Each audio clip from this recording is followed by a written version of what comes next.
এরে নবীর উম্মতের দল কে আবু বকর, যে আবু বকর নামাজে দাঁড়াইয়া কান্না, নামাজের বাইরে দাঁড়াইয়া কান্না।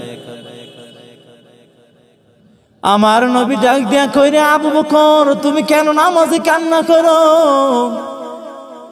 আবু বকর ডাক দিয়া কয়ে, গো নবী, বাজারে আমি আবু বকর একটা কাপড়ের দোকান দেই, ওই কাপড়ের দোকান থেকে 1 বছর আগে একজন মহিলা কাপড় নিয়েছে।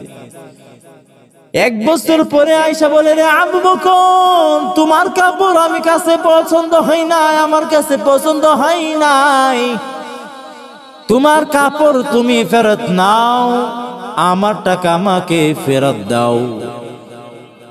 আমার নবী ডাক দিয়া কইরা, আবু বকর এখানে কান্নার কারণ কি?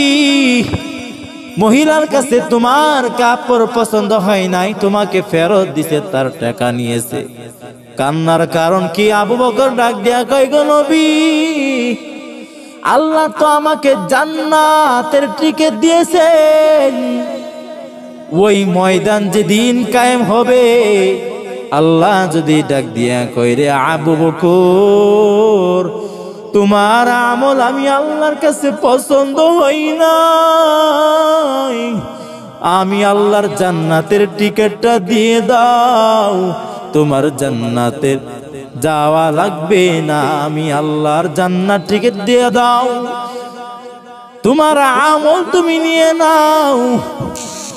আল্লাহ যদি এই কথা বলে ফেরত দিয়ে দে, আমি কান্না করি, কে বই কান্না। কেমন ছিলেন আমার মায়ার নবী সাহাবীরা, জান্নাতের টিকিট পাইয়াও কান্না করে। আর আমাদের কোনো হুঁশ নাই, সারাদিন মিথ্যা বলা, চুরি চাট্টামি, মিথ্যা কথা বলা, অন্য মানুষের সম্পদ মেরে খাওয়া, কোনো চিন্তাও নাই, কবরের বই নাই বান্দা, তারপরে হাজার হাজার গুনাহ করতেই থাকে। জান্নাতের টিকিট পাইয়াও কান্না, আমরা না পাইও কান্না করি না।